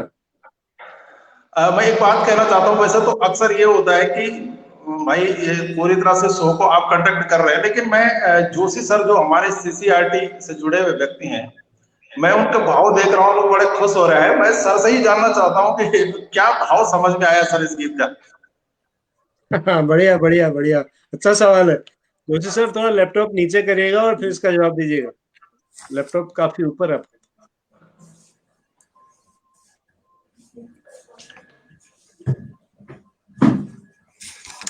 जी हाँ, अब ठीक है सर, ठीक है, ठीक। आवाज नहीं आ रही सर, आपकी आवाज, आपकी आवाज नहीं आ रही जोशी सर, आवाज नहीं आ रही सर। आवाज नहीं आ रही। भट्ट जी, जी जोशी जी की आवाज जब तक लौटे, कोई विनीत हैं, विनीत सुयाल हैं, और वो जी हैं तो उत्तराखंडी, लेकिन कह रहे हैं मुझे कुमाऊनी गढ़वाली दोनों नहीं आती हैं। क्या बडौनी जी गढ़वाली में भी क्रिकेट कमेंट्री करते हैं क्या, ये पूछ रहे हैं। जी बड़ोनी जी। वो नहीं, एक गढ़वाली ने कभी विनीत, ऐसा ट्राई नहीं किया, लेकिन जरूरत पड़ने पर ऐसा किया जा सकता है। हाँ कभी पूछ रहे हैं। गढ़वाली में किया नहीं ऐसे। जी जी जी। लेकिन हमारे हेमंदा कुमाऊनी में कमेंट्री करते हैं, बहुत खूबसूरत।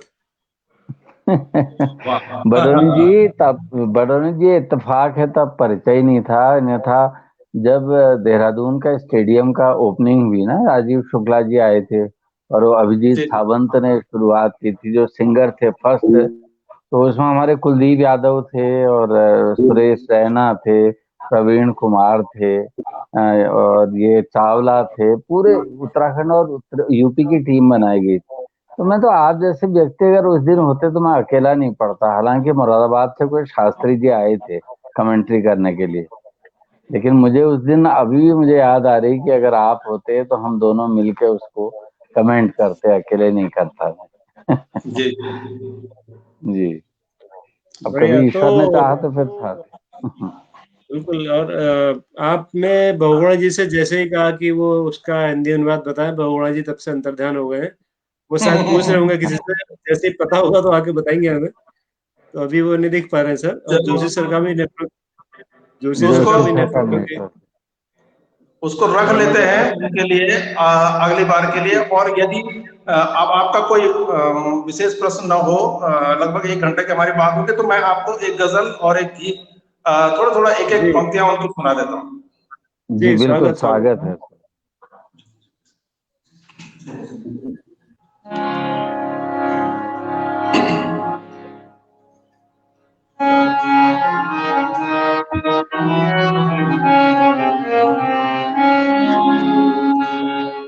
झुकी झुकी सी नजर बेकरार है कि नहीं, दबा दबा सही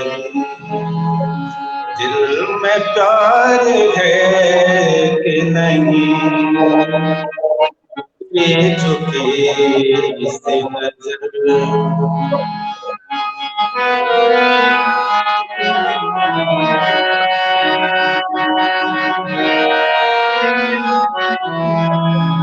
तू अपने दिल की जबान धड़कनों गिन के बता,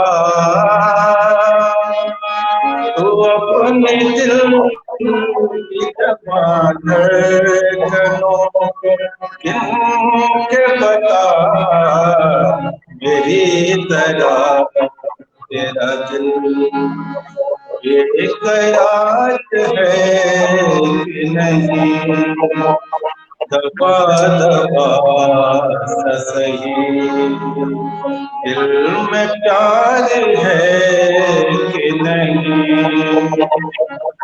ये झुके सी नजर। क्या बात। बढ़िया बढ़िया, बहुत बढ़िया सुंदर। बड़ोनी जी, बहुत सुंदर। और हम आपको बताना चाहेंगे कि हमारे दिल में दबा दबा प्यार बिल्कुल नहीं है। हमारा प्यार आपके प्रति बहुत खुला है, इसीलिए हमने आपको शो में बुलाया है सर। और आप उतना ही खूबसूरती से इसको आगे बढ़ा रहे हैं। तो बगुड़ा जी, खतरा टल गया है और अब हिंदी पे आ गए हैं, तो आपको गढ़वाली से हिंदी बताने की आवश्यकता भी नहीं पड़ेगी फिलहाल। तो आप भजी बीच में एक 20 सेकंड की नेट गुजारिश चला मैं गया था, करना अभी चाह बीच रहा में हूँ। सुन नहीं पाया, मेरा नेट चला गया था। जी भट जी जी, हेमंत एक जी हेमंत जी मैं अपने दर्शकों से बहुत ही क्षमा याचना भी करना चाहूंगा। हमारे साथी हैं एक जिनको जो एक्यूट डायबिटिक लोग होते हैं ना, तो उनको एक बीमारी हो जाती है, कार्बंकल कहते हैं उसको, कार्बंकल भी कहते हैं, कार्बंकर भी कहते हैं। तो थोड़ा मैं उससे पीड़ित हूँ, इसलिए ठीक से नहीं बैठ पा रहा हूँ। मैंने भट्ट जी से कहा कि मैं थोड़ा धृष्टता कर रहा हूँ और सभ्यता तो नहीं है, तो मैं आप सबसे माफी भी चाहूंगा। थोड़ा मेरा बैठने का पॉस्चर आप थोड़ा सा गलत हो रहा है, तो आप सब मुझे क्षमा करेंगे, थोड़ा दिक्कत है। जी जी जी। ऐसा कुछ नहीं है हेमंत भाई, ये सब चीजें चलते रहती हैं। और अभी तो आप, जी ऐसा लग रहा है जैसा उन्होंने कहा, राजसी अंदाज में बैठे हैं, जैसे पसंद में पसंद में बैठे होते हैं वजीर लोग और वो चेस चौपड़ चल रहा होता है सामने। ऐसा लग रहा है कि सामने बिसात बिछी हुई है। जी बोगुणा जी। जी सर। मैं हो तो मैं गिरीश भाई से ये पूछना चाहता था, असल में बताना भी, मैं दर्शकों को बताना भी चाहता हूँ कि गिरीश भाई ने उत्तराखंड का, खास तौर से जो गढ़वाल का लोक साहित्य और लोक भाषा है, उसके उसके प्रसार के लिए, उसको बढ़ावा देने के लिए इनका एक बहुत अच्छा कार्यक्रम चलता है, 11 गौ हिंदो करके। वो रोज हर दूसरे तीसरे में आता है, इस पे फेसबुक पे लाइव चलता है, जिसमें ये गढ़वाल अच्छा। के उन कवियों को और जो लोक साहित्य के, लोक संस्कृति के लोग हैं, उनसे बातचीत करते हैं। मुख्य तौर से वो गढ़वाली में चलता है, मैं अक्सर उसको देखते रहता हूँ। अक्सर ये होता है कि हमारा कार्यक्रम साथ साथ चलता है, तो मैं बाद में देखता हूँ। तो अगर समय हो तो गिरीश भाई थोड़ा उस कार्यक्रम के बारे में संक्षेप में बताएं लोगों को। बहुत ही अच्छा कार्यक्रम है वो 11 का जो आपका कार्यक्रम जी, चलता है। बहुत बहुत धन्यवाद मुकेश भाई, बड़े भाई मुकेश बगुणा जी। वो जो कार्यक्रम है 11 गो हिंदो पेज पर, वो छीबद्ध कार्यक्रम है, जैसे कि आपने कहा। और उसमें हेमंत दा भी बहुत जल्दी हमसे जुड़ेंगे हमारे किसी विशेष एपिसोड में। उनके लिए जो है विशेष एपिसोड जो है वो निर्धारित हुआ है। हमारी जो कोर कमेटी है उसने कहा है कि हेमंत दा को हम विशेष कार्यक्रम में बुलाएंगे भाई उनसे। मैं एक बार फिर से, जो हमारे दर्शक बाद में जुड़े हैं और जो मेरे साथ साथ आ गए हैं यहाँ, क्योंकि इस तरह के शो में तो कुछ लोग आपके साथ साथ चलते हैं ना, आपको पता है। बिल्कुल। तो मैं उन लोगों को बताना चाहता हूँ कि जो हमारे हेमंत दा हैं, हेमंत बिष्ट जी, ये वो शख्स हैं जिन्होंने उत्तराखंड का राज्य गीत लिखा है। और उस गीत में, उस जब वो प्रतियोगिता हुई थी राज्य गीत की, तो उसमें 100 से ज्यादा एंट्री आई थी। जहां तक मुझे जानकारी है, उसमें हेमंत दा, जो कि राष्ट्रपति पुरस्कार से भी सम्मानित शिक्षक हैं, बायोलॉजी लेक्चरर रहे हैं, अब रिटायर हो गए हैं, उनका गीत जो है चयनित हुआ था। और इस गीत को नरेंद्र सिंह नेगी जी और अनुराधा निराला जी ने भी बहुत खूबसूरती से गाया है, और बहुत ही खूबसूरत गीत है। कभी मैं ये भी जरूर चाहूंगा आदरणीय डॉक्टर DN भट्ट जी से, यदि इस पर चर्चा न हुई हो तो कभी किसी एपिसोड में आप उस गीत पर भी जरूर चर्चा करेंगे। मुझे नहीं पता, हो सकता है चर्चा हो गई हो। तो ये एक बात थी। और जो आपने कहा, बिल्कुल सर, जो हम बहुत जल्दी इस पर चर्चा करेंगे। हमारे पहले एपिसोड में थे और नॉट आउट चल रहे हैं 139 रन पे हेमंत दा आज तक। बहुत शानदार गावस्कर का रिकॉर्ड तोड़ दिया इन्होंने सर बल्लेबाजी में। तो हेमंदा से हम ऐसा करेंगे बीच बीच में जब भी ऐसा कोई अवसर आएगा, और हेमंदा तो हमारे साथ बने ही हुए हैं, हमारे मार्गदर्शक हैं, संरक्षक हैं, गाइड हैं। तो जोशी सर फिर से आ गए। जोशी सर आप कुछ कह रहे थे, उस वक्त आवाज चले गई थी, आपसे हाँ, एक आवाज सवाल चले गई। मैंने पूछा था। नहीं, मेरी आवाज मुझे साउंड में प्रॉब्लम है, आपकी आवाज कट कट के आ रही है। तो अच्छा, नहीं यदि आप मुझे सुन पा रहे हैं सुन रहे सर, सुन रहे जी, हैं, सुन रहे हैं, आप बोलिए, सुन रहे हैं, बोलिए आप। सर हम सुन पा रहे हैं, मुझे आप आपकी बोलिए। आवाज थोड़ा ब्रेक जी हो रही आप है। बोलिए, आपकी आवाज आ रही है, आपकी आवाज आ रही है सर, आप बोलिए, आ रही है, बढ़िया है आवाज, एकदम बढ़िया है, बस हम सुन रहे हैं, बढ़िया है सर। मुझे लग रहा है दिक्कत है उसमें, तो बड़ोनी जी के पास वापस चलते हैं जब तक जोशी सर की आवाज ठीक हो। तो बड़ोनी जी, जी, अब आप अंतिम चरण में हैं, तो आप क्या सुनाने वाले हैं, फिर हम आपसे विदा लें। जी हाँ, तो मुकेश भाई का प्रश्न था, मैं पहले उसको पूरा कर लेता हूँ। तो वो जो छुईपत कार्यक्रम है, उसमें हमारी कोशिश है कि हम अपनी लोक भाषा में ज्यादा से ज्यादा लोगों से बातचीत करें। उसमें रामलीला से संबंधित, उसमें एक प्रश्न हमारा ये जरूर होता है लोगों से कि रामलीला का आपका अनुभव क्या है। उसके अलावा उसमें हमारे मध्य प्रदेश से आचार्य संजीव वर्मा सलील हमारे साथ जुड़े थे, और जगह जगह से लोग जुड़ रहे हैं। और अभी उस पर विजय प्रकाश रतुड़ी जी जो कि हमारा कार्यक्रम देख रहे हैं, और संयोग से मुकेश बहुणा जी के मामा भी लगते हैं, उनकी किताब का भी लोकार्पण हुआ है अभी कुछ दिनों पहले।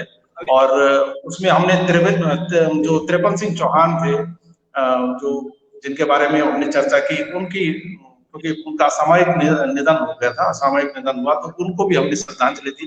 कोशिश रहती है कि इस तरह से कुछ कार्यक्रम कराया जाए, फॉर्मेट के साथ हम कार्यक्रम करते हैं और तैयारी के साथ कार्यक्रम करते हैं, तो बड़ा अच्छा लगता है, बहुत अच्छा रिस्पॉन्स आ रहा है। अब तक हम लोग उसमें 36 छुईपत सीरीज हम कर चुके हैं, और कल उसमें एक गायक आ रहे हैं जिनका नाम जयंत कुमार है, और लाइव कार्यक्रम उनका है, कुमाऊं से आ रहे हैं, हल्द्वानी काला ढूंढी के हैं वो जयंत कुमार, और उत्तराखंड राज्य में 2014 में उनको बेस्ट सिंगर का अवार्ड मिला है। आप लोग भी जरूर सुने, बहुत ही अच्छे गायक। जी भट्ट जी। तो सर अब आप कार्यक्रम का अंत में कौन सी सुमधुर ध्वनि हमें सुनाने वाले हैं। मैं आपको एक गीत चलते चलते सुनाता हूँ। कुछ गीत ऐसे होते हैं जो सबको आते हैं, और ऐसा लगता है कि ये गीत जो है आकाश से उतरे हुए गीत हैं, और इनको जैसे किसी ऐसा लगता है कि इसके बिना हम थे ही कहाँ। ऐसा एक गीत है, एक लाइन सुनाता हूँ। जी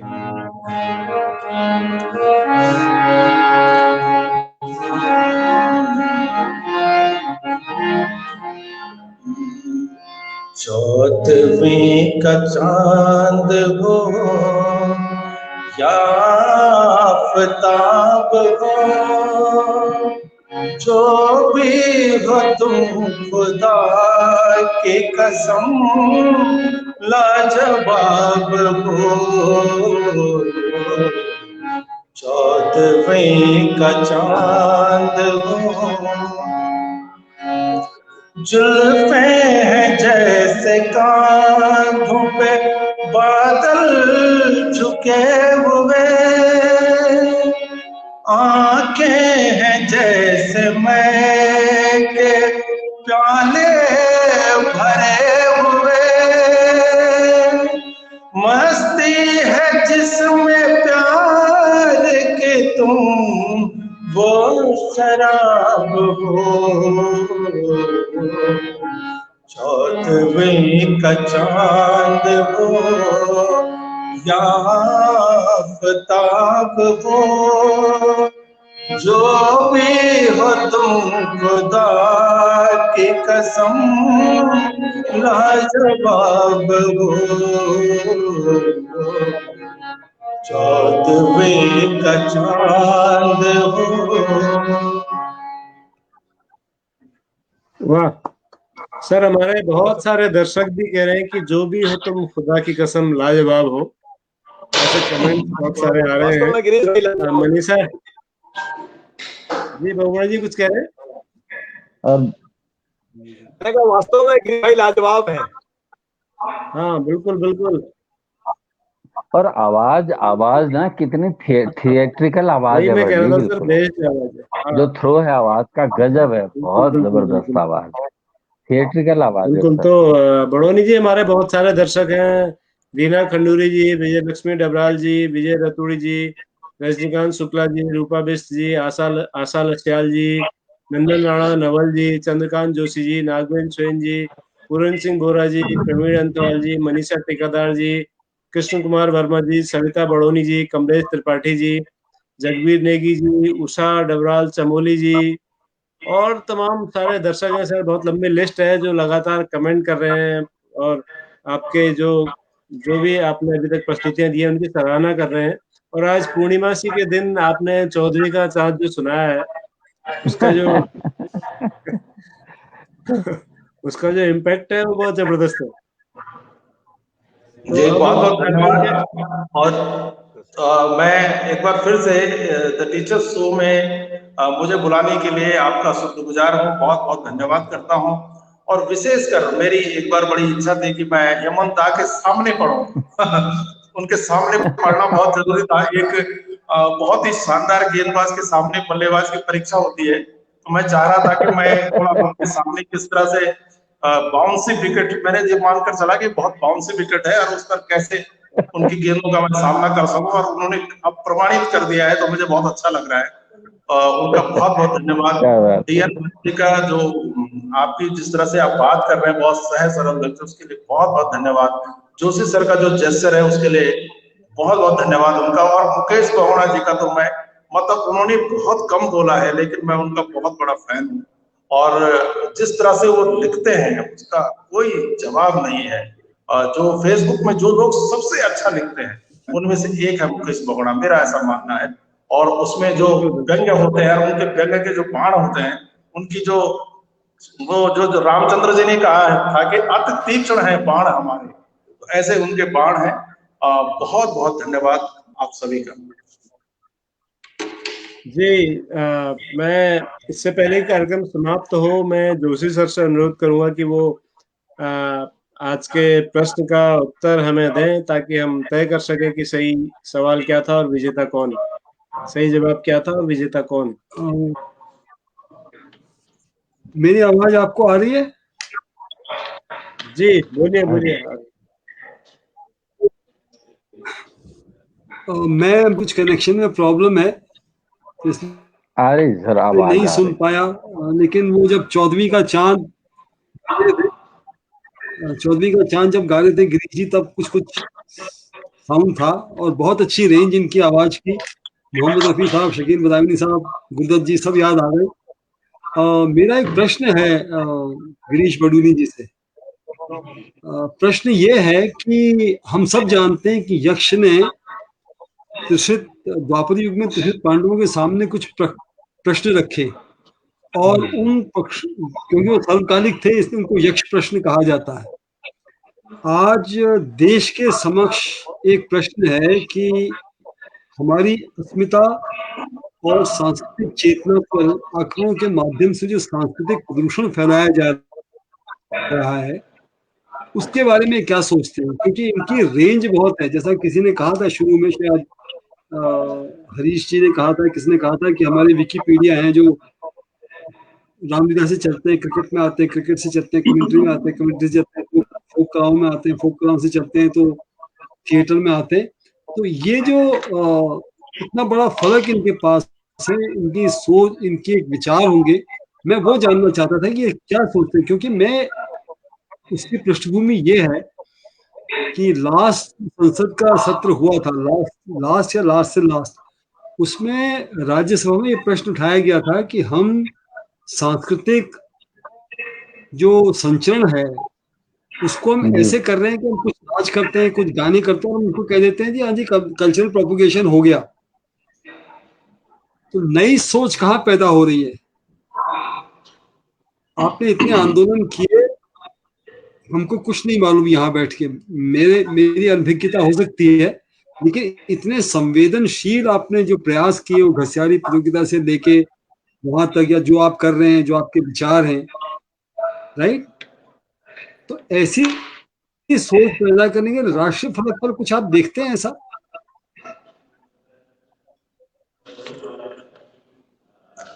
मैं प्रश्न तो बहुत ढंग से समझ नहीं पाया हूँ, और थोड़ा आपने तो बहुत अच्छे ढंग से अपना प्रश्न किया है, मुझे ऐसा लगता है, लेकिन कनेक्शन की वजह से या मेरा कनेक्शन ठीक नहीं है, जो भी कारण रहा होगा, लेकिन जितना मैं समझ पाया हूँ, यदि आप ये कह रहे हैं कि क्या इस तरह के प्रयास राष्ट्रीय स्तर पर भी हो रहे हैं, तो मैं ऐसा सोचता हूँ कि हमारे यहाँ जो है, जो लोक संस्कृति है, उसका बड़ा योगदान है, और लोक साहित्य और लोक संस्कृति ही से ही हमारा देश जो है इतना मजबूत है, इतना महान है। तो इस तरह के जो प्रयास जो प्रांतों में होते हैं, जो जगह जगह होते हैं, तो निश्चित रूप से उनको आगे लोग ले जा रहे हैं। कुछ लोग बहुत ही अच्छा प्रयास कर रहे हैं, और पूरे जो जितने प्रयास हो रहे हैं उसमें कितने राष्ट्रीय स्तर पर उनको कवरेज मिलती है, वो एक दीगर विषय हो सकता है, लेकिन मेरा तो ऐसा मानना है कि बहुत सारी हमारी जो कल्चरल एक्टिविटीज हैं, और जो विशेषकर जो प्रांतों की बातें हैं, जो राज्यों की बातें हैं, जो हमारे लोग की बातें हैं, उनको खूब पहुंच रही हैं, और भारत की पहचान भी वही है। और आज मैं देखता हूं कि चाहे फिल्मों में हो, चाहे राष्ट्रीय स्तर पर कोई बहस होती है, उसमें हमारे लोग का जरूर समावेश होता है, और उसको खूब सराहा जाता है।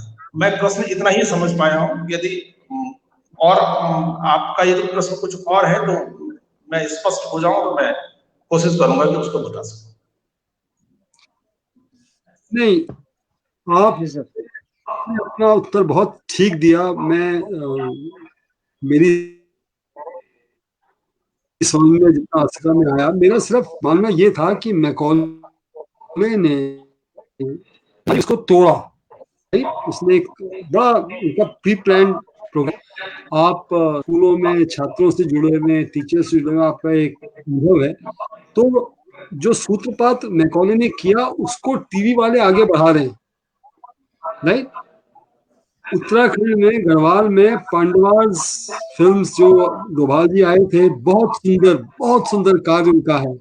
और मुझे बाद में भट्ट जी ने बताया कि कितनी उनकी किस प्रकार के उनके जो सुपुत्र लोग हैं, उन्होंने फिल्में बनाई, कैसे उसका संचरण कर रहे हैं। ये है, तो कुछ कुछ प्रयास तो हो रहे, लेकिन राष्ट्रीय फलक पर करने के लिए क्या करना चाहिए?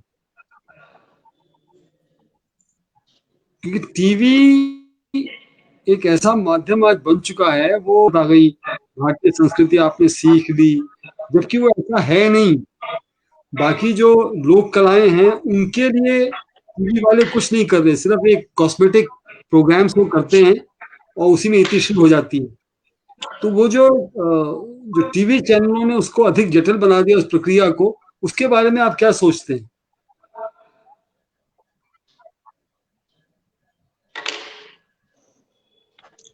सर, मैं तो अब ज्यादा टीवी देखता नहीं हूँ, और टीवी पर बहुत विश्वास भी अब रहा नहीं, क्योंकि पिछले कुछ समय से टीवी में जो कुछ हो रहा है, तो ऐसा लगता है कि वो हमको कुछ जानकारी नहीं दे रहे होते, बल्कि हमारा विचार हमसे छीनने की कोशिश कर रहे होते हैं। ऐसा मुझे लगता है।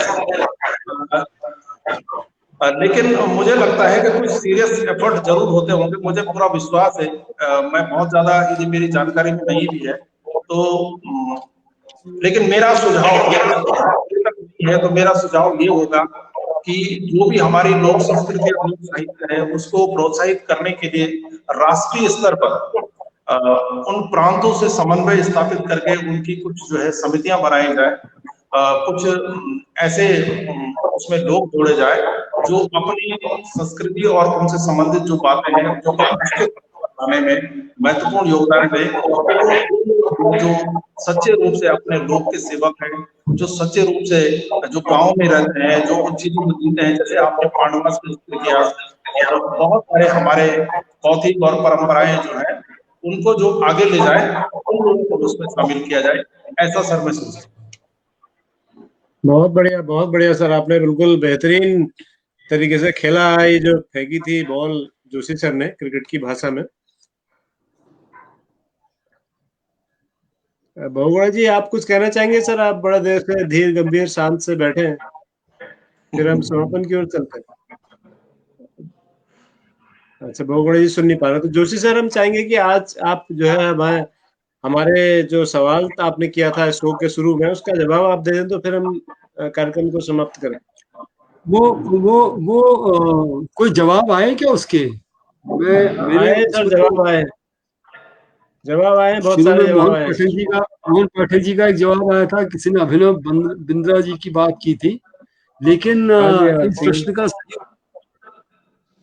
प्रश्न का उत्तर जो मैं अपनी स्क्रीन पे नहीं देख पाया, इस प्रश्न का सही उत्तर था कि जब 1953 में हिमालय में एडमंड हिलेरी और तेनजिंग नोर्के ने चढ़ाई की थी, एवरेस्ट को फतेह किया था, तो वहां पर सबसे पहले उन्होंने फतेह करने के बाद यूनाइटेड नेशंस का झंडा गाड़ा था, उसके बाद ग्रेट ब्रिटेन का झंडा गाड़ा था, उसके बाद नेपाल का राष्ट्रीय ध्वज फहराया गया था, और सबसे बाद में भारत का तिरंगा फहराया गया था।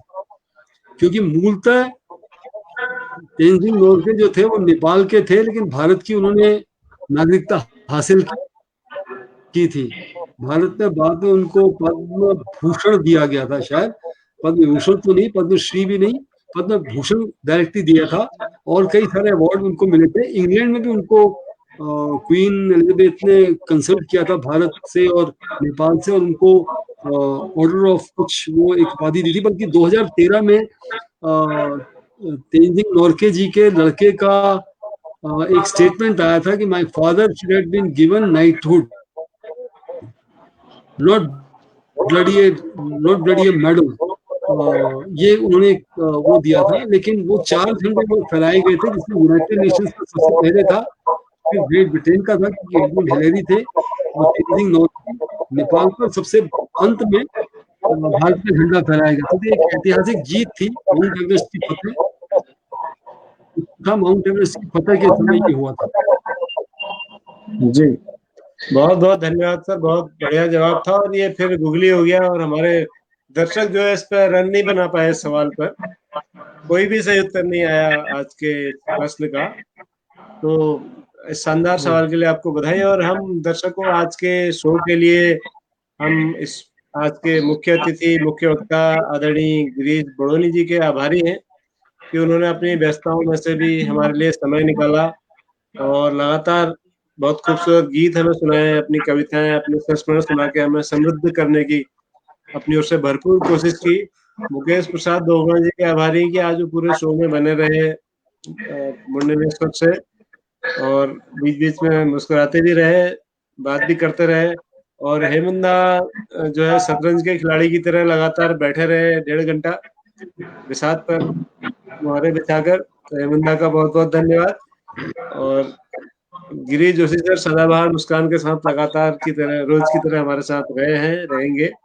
इसी आशा के साथ मैं आपको सूचित करना चाहूंगा कि कल शाम 7 बजे हमारे द टीचर शो के 140वें एपिसोड में हमारे साथ बहुत ही खास मेहमान होंगे, और एक ऐसे मेहमान हैं जिनके काम के बारे में मैंने भी पहली बार सुना तो मैं अचंभित रह गया। कल डॉक्टर अशोक तिवारी जी दिल्ली से हमारे साथ होंगे, और अशोक तिवारी जी रंगमंच के बहुत ही अद्भुत कलाकार हैं, संस्कृति कर्मी हैं, और जन नाट्य मंच से जुड़े हुए हैं। लेकिन उनका जो खास बात है वो ये है कि वो गणित और रंगमंच को लेकर उन्होंने कुछ विशेष काम किया है। तो जैसा लोग समझते हैं कि गणित और विज्ञान का संस्कृति से और रंगमंच से कोई रिश्ता नहीं है, लेकिन कल बड़ा सीखने का दिन होगा। बहुत चमत्कारिक व्यक्तित्व है डॉक्टर अशोक तिवारी जी दिल्ली से।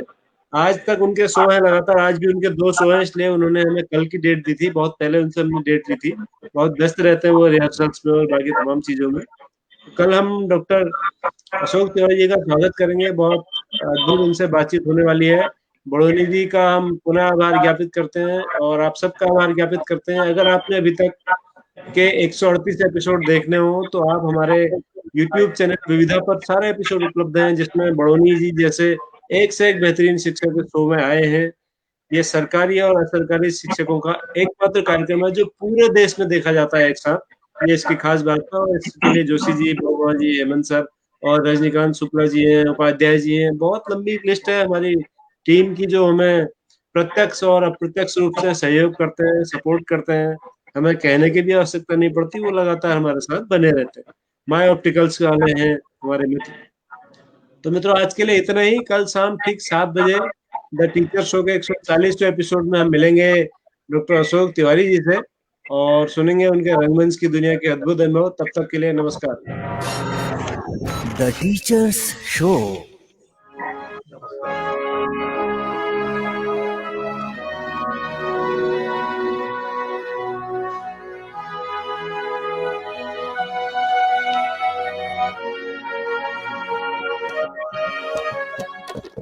द टीचर्स शो है ये सरकार, द टीचर्स शो है ये सरकार।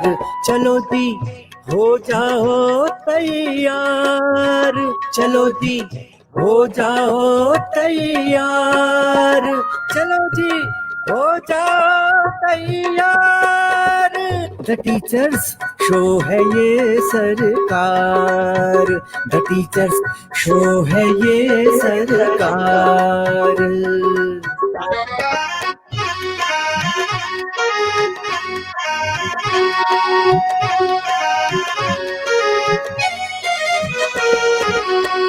यहाँ हर टीचर सरकारी है और ये सबसे असरकारी है, असरकारी है। हमारा शो सब पर भारी है, ये जब से शुरू हुआ जारी है, जारी है, जारी है। द टीचर्स शो है ये सरकार, चलो जी हो जाओ तैयार, चलो जी हो जाओ तैयार। द टीचर्स शो है ये सरकार, द टीचर्स शो है ये सरकार, द टीचर्स शो है ये सरकार। The teachers show.